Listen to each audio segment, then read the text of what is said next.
नमस्कार। कक्षा षष्ठ के लिए तीसरा पाठ नादान दोस्त, ये कक्षा षष्ठ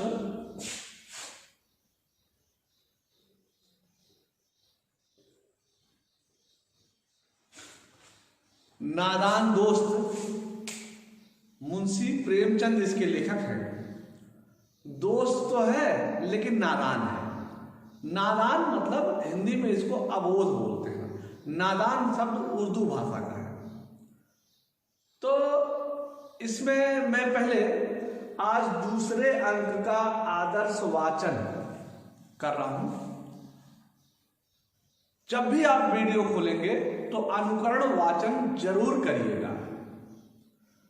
तो प्रस्तुत है आदर्श वाचन, पृष्ठ 15, अंक 2।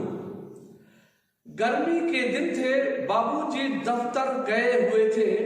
अम्मा दोनों बच्चों को कमरे में सुलाकर खुद सो गई थी, लेकिन बच्चों की आंखों में आज नींद कहां। अम्मा जी को बहलाने के लिए दोनों दम रोके, आंखें बंद किए मौके का इंतजार कर रहे थे। जो ही मालूम हुआ कि अम्मा जी अच्छी तरह से सो गई हैं, दोनों चुपके से उठे और बहुत धीरे से दरवाजे की सिटकनी खोलकर बाहर निकल गए। अंडों की हिफाजत की तैयारियां होने लगी। केशव कमरे से एक स्टूल उठा लाया, लेकिन जब उससे काम न चला तो नहाने की चौकी लाकर स्टूल के नीचे रखी और डरते डरते स्टूल पर चढ़ा। श्यामा दोनों हाथों से स्टूल पकड़े हुए थी। स्टूल चारों टांगे बराबर न होने के कारण जिस तरफ ज्यादा दबाव पड़ता था जरा सा हिल जाता था। उस वक्त केशव को कितनी तकलीफ उठानी पड़ती थी यह उसी का दिल जानता था। दोनों हाथों से कार्निस पकड़ लेता और श्यामा को दबी आवाज में डांटता, अच्छी तरह पकड़, वरना उतर कर बहुत मारूंगा। मगर बेचारी श्यामा का दिल तो ऊपर कार्निस पर था। बार बार उसका ध्यान उधर चला जाता और हाथ ढीले पड़ जाते। केशव ने जो ही कार्निस पर हाथ रखा, दोनों चिड़िया उड़ गए। केशव ने देखा कार्निस पर थोड़े तिनके बिछे हुए थे और उन पर 3 अंडे पड़े हैं। जैसे घोंसले उसने पेड़ों पर देखे थे वैसा कोई घोंसला नहीं है। श्यामा ने नीचे से पूछा, कै बच्चे हैं भैया? केशव, 3 अंडे हैं, अभी बच्चे नहीं। श्यामा, जरा हमें भी दिखा दो भैया, कितने बड़े हैं? केशव, दिखा दूंगा, पहले जरा चिथड़े ले आ, नीचे बिछा दो। बेचारे अंडे तिनकों पर पड़े हैं।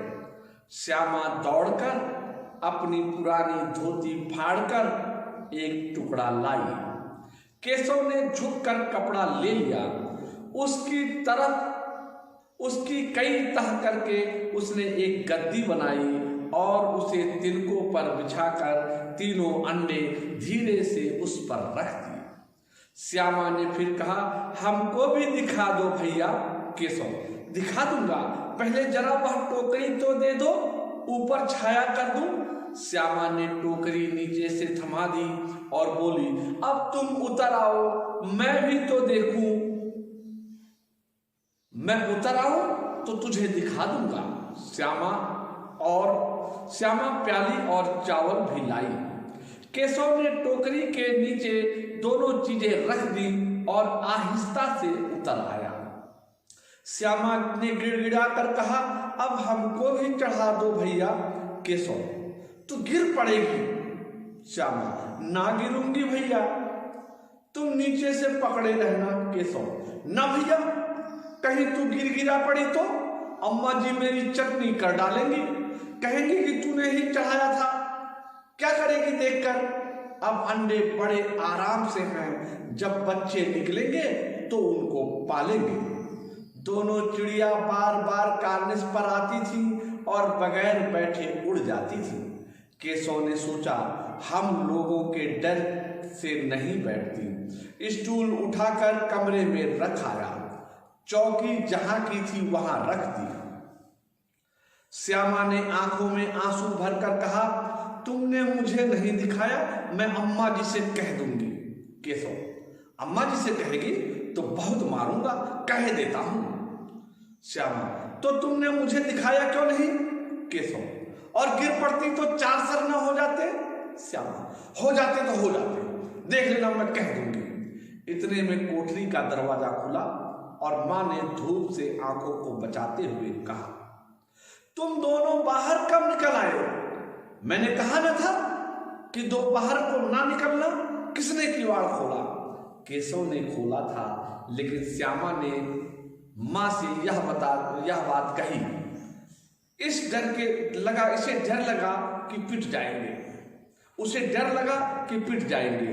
केशव दिल से कांप रहा था कि कहीं श्यामा कह ना दे, अंडे ना दिखाए। इससे अब उसको श्यामा पर विश्वास ना था।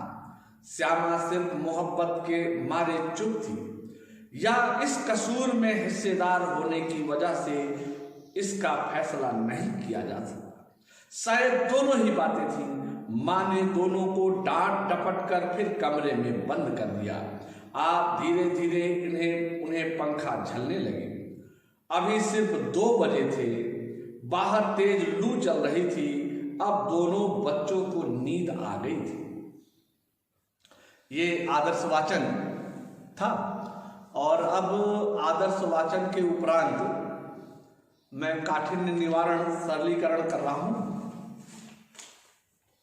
कुछ चीजें आपको हंसते हंसते हंसी खेल में बताने का प्रयास करूंगा, क्योंकि आता तो सब है आपको। जैसे ये परिभाषा मैंने लिखी है, जिन शब्दों से कार्य के करने या होने का बोध होता है उन्हें क्रिया कहते हैं। ये परिभाषा आपको याद है, लेकिन अभी पूछ लें तो बताना कठिन हो जाएगा। इसलिए देखिए, मैंने यहां पर नीचे एक वाक्य भी लिखा है कि बाबूजी दफ्तर गए हुए थे। तो ये गए हुए थे यानी जाना क्रिया है। इसमें कार्य का होना, कार्य का करना पाया जा रहा है। ऐसे ही वर्षा हो रही है,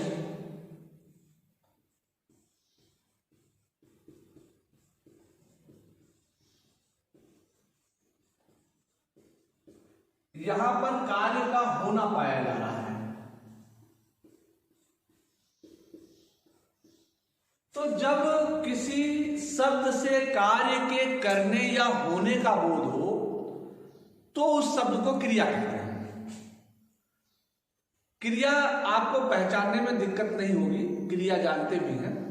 लेकिन इसी में एक चीज और है कि यदि किसी वाक्य में एक क्रिया के समाप्त होते ही दूसरी क्रिया आई तो पहले समाप्त हुई क्रिया को हम पूर्वकालिक क्रिया कहते हैं।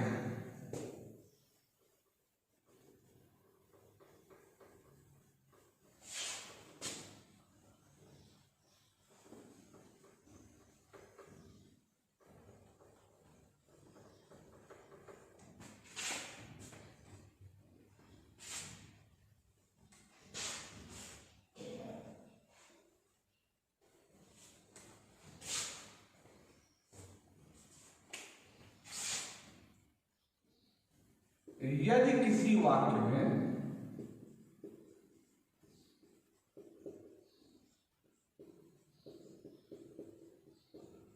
एक क्रिया के समाप्त होते ही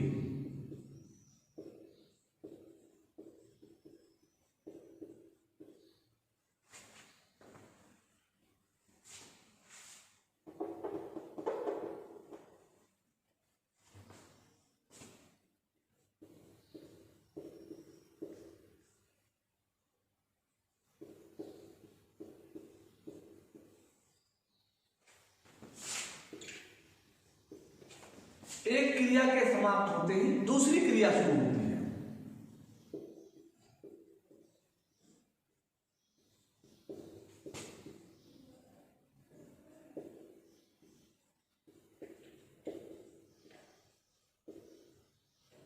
तो पहले समाप्त हुई क्रिया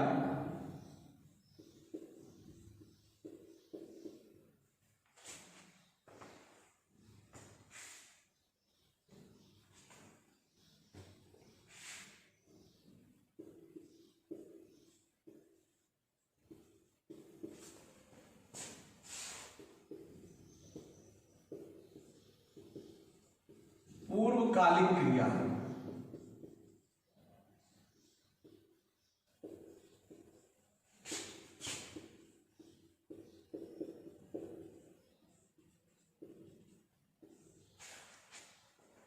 किसी वाक्य में एक क्रिया समाप्त हुई, तुरंत दूसरी क्रिया शुरू हो गई, तो जो क्रिया पहले समाप्त हुई है उसे पूर्वकालिक क्रिया कहते हैं। तो अभी इस पाठ में जो पूर्वकालिक क्रियाएं आएंगी उसे उस वाक्य को आपको छांटना होगा, लिखना होगा, और पूर्वकालिक क्रिया के नीचे पूर्वकालिक क्रिया लिखना होगा। ऐसे 10 वाक्य छांटने होंगे। तो देखिए, गर्मी के दिन थे, बाबूजी दफ्तर गए हुए थे। दफ्तर शब्द उर्दू भाषा का है, इसका हिंदी में अर्थ होता है कार्यालय, अंग्रेजी में इसको ऑफिस बोलते हैं। अब देखिए, अम्मा दोनों बच्चों को कमरे में सुलाकर खुद सो गई। अब देखिए वाक्य 1, अम्मा दोनों बच्चों को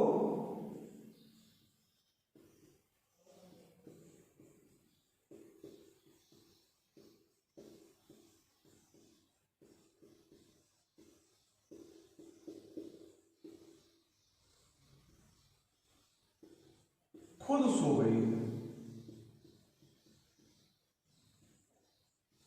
अब इसमें देखिए 2 क्रियाएं हैं, एक है सुलाकर, दूसरा है सो गई।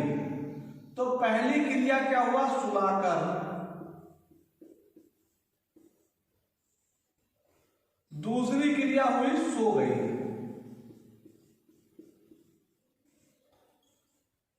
तो एक क्रिया के समाप्त होते ही, यानी सुलाकर जैसे समाप्त हुआ तो सो गई शुरू हुआ, इसलिए सुलाकर क्या होगा? पूर्वकालिक क्रिया होगी।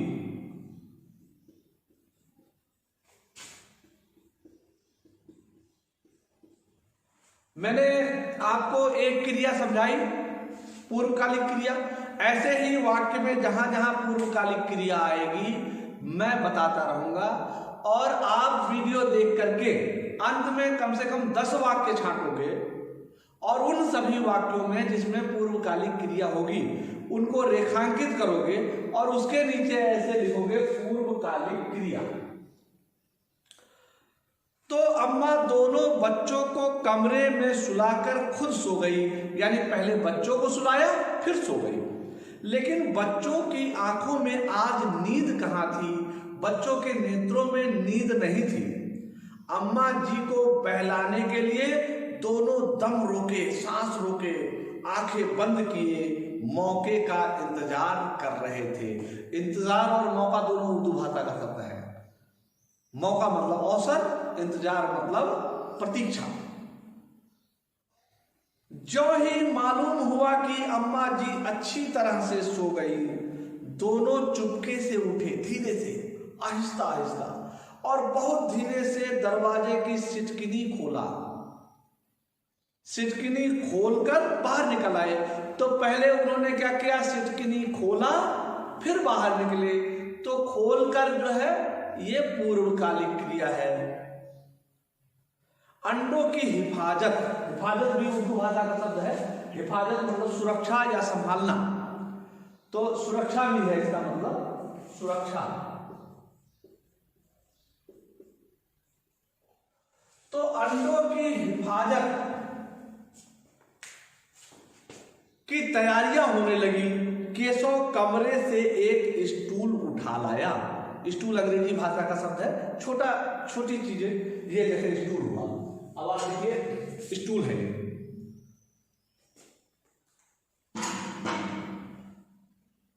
तो स्टूल अंग्रेजी भाषा का शब्द है, लेकिन जब उससे काम ना चला तो नहाने की चौकी लेकर, चौकी जिस पर बैठ के नहाते हैं, आजकल प्लास्टिक की बनी हुई, लकड़ी की भी बनवाते थे लोग पहले, लेकिन वर्तमान समय में प्लास्टिक की चौकियां आती हैं, तो चौकी लाकर स्टूल के नीचे रखी और डरते डरते, डरते डरते पुनरुक्त शब्द है, स्टूल पर चढ़ा। श्यामा दोनों हाथों से स्टूल पकड़े हुए थी। स्टूल चारों टांगे बराबर न होने के कारण जिस तरफ ज्यादा दबाव पड़ता जरा सा हिल जाता, तो इसमें चारों टांगे उसकी बराबर नहीं थी। जैसे ये स्टूल है, इस स्टूल की चारों टांगे बराबर है, लेकिन उसमें चारों टांगे बराबर नहीं थी। अब बराबर ना होने के नाते जहां दबाव पड़ता वहां वो झुक जाता, तो श्यामा उसको क्या कर रही थी, जोर से श्यामा उसे पकड़े हुए थी।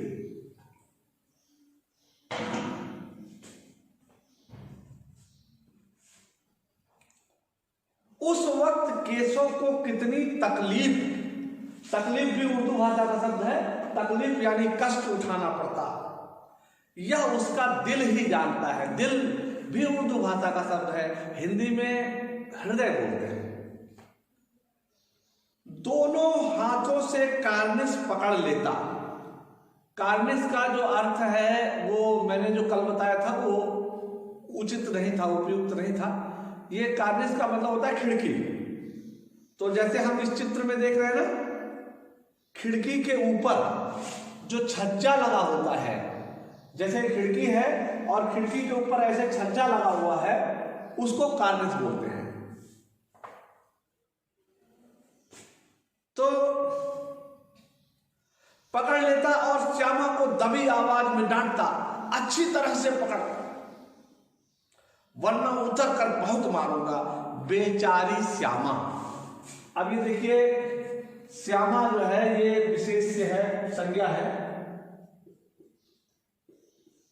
बेचारी विशेषण है।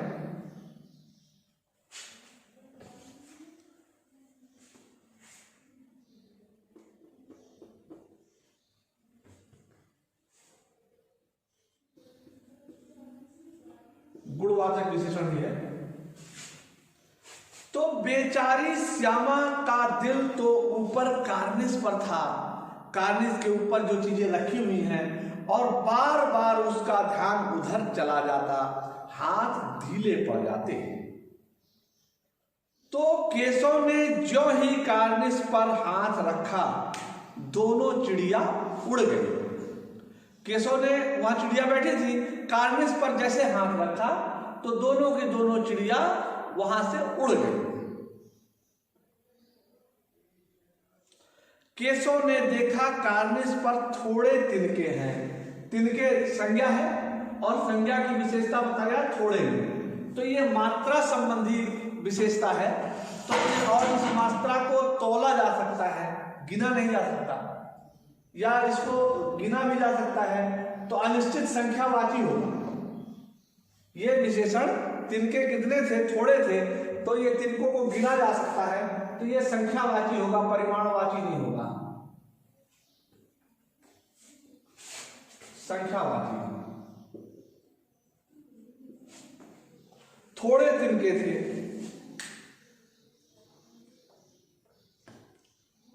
उन पर 3 अंडे पड़े थे। 3 अंडे भी संख्यावाची है, ये अनिश्चित है, ये निश्चित संख्यावाची है।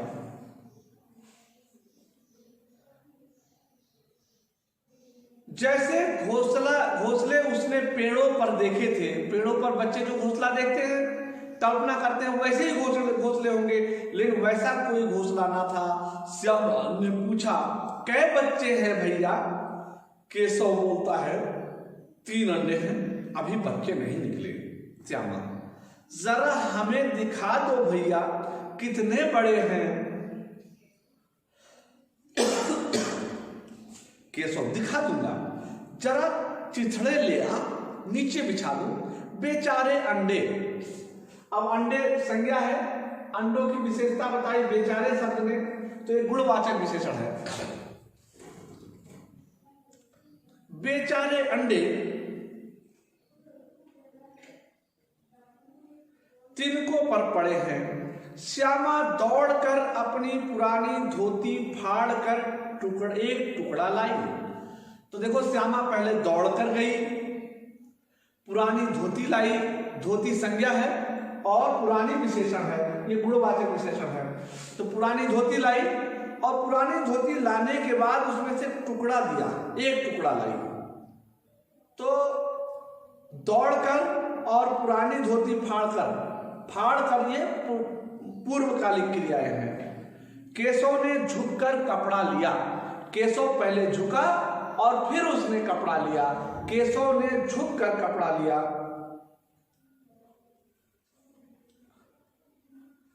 उसकी कई तह करके उसने एक गद्दी बनाई और उसे तिनकों पर बिछाकर तीनों अंडे उस पर रख दिए।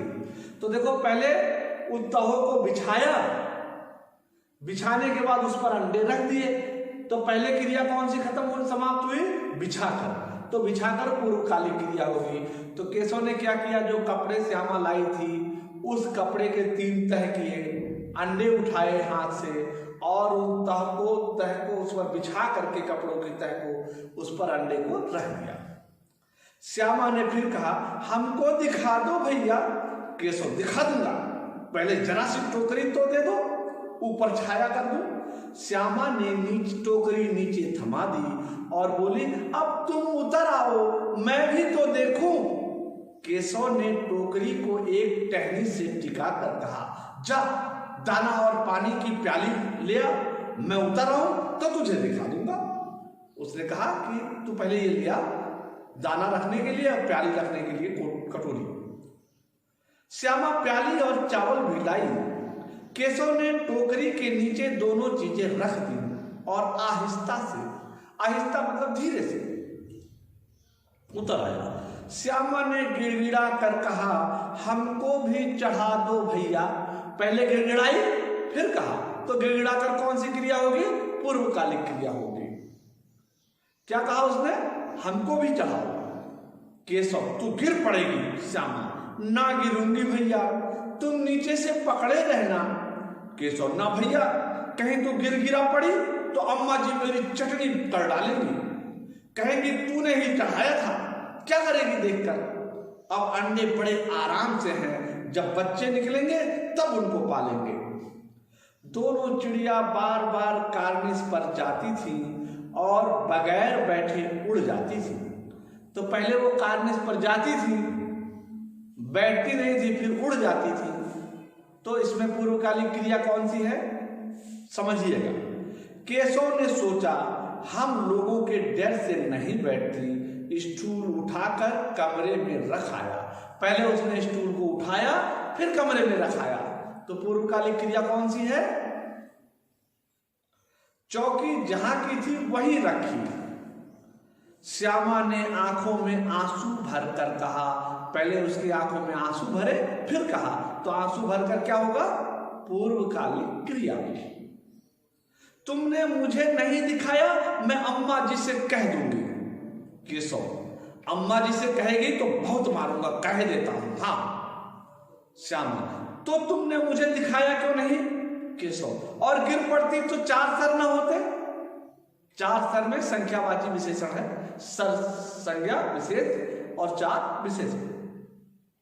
श्यामा, हो जाते तो हो जाते, देख लेना, मैं कह दूंगी। इतने में कोठरी का दरवाजा खुला, कोठरी यानी कमरे का दरवाजा खुला और फिर मां ने धूप से आंखों को बचाते हुए कहा, तुम दोनों बाहर कब निकल आए। मैंने कहा ना था कि दोपहर के समय में बड़ी भयंकर धूप होती है, दोपहर को ना निकलना। किसने किवाड़ खोला, किवाड़ यानी दरवाजा किसने खोला, किवाड़ केशव ने खोला था, लेकिन श्यामा ने मां से यह बात नहीं कही, इस डर से कि भैया से पिट जाएंगे, उसे डर लगा। एक, केशव दिल से कांप गया, कहीं श्यामा कह न दे।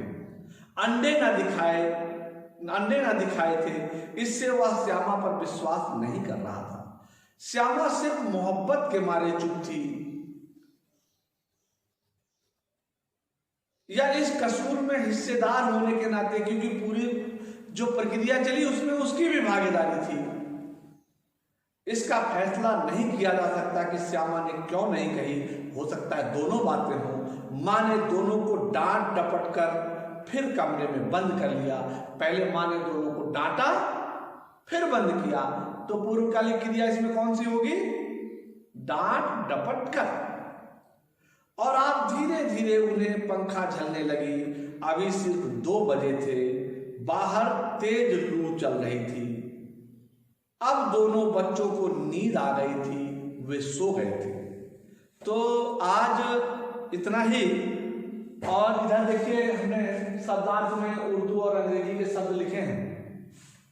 यहां पर विशेषण और विशेष्य लिखे हैं, पुनरुक्त शब्द लिखे हैं। पूर्वकालिक क्रिया की परिभाषा, पूर्वकालिक क्रिया,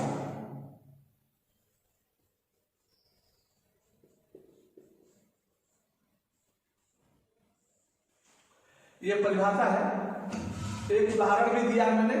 प्रश्न है, प्रश्न इसको पूरा करना है। पाठ में आए पूर्वकालिक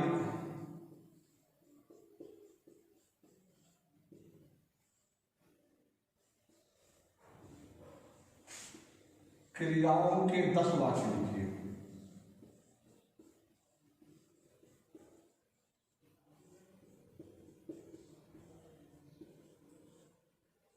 और पूर्वकालिक क्रिया को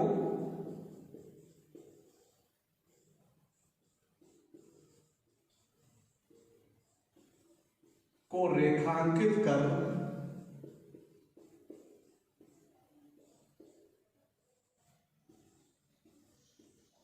उसके नीचे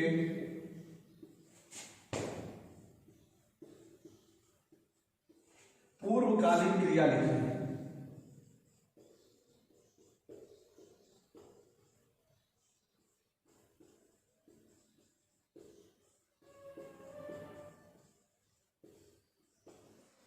तो आज के लिए इतना ही। इसे आपको लिखना होगा। 10 वाक्य जो पूर्वकालिक क्रिया के हैं उनको भी आपको उतारना होगा। ये नीचे 10 वाक्य हैं पूर्वकालिक क्रिया से संबंधित। उन सभी वाक्यों को आपको ये पाठ में आए पूर्वकालिक क्रियाओं के 10 वाक्य लिखें और पूर्वकालिक क्रिया को रेखांकित कर उसके नीचे पूर्वकालिक क्रिया लिखें।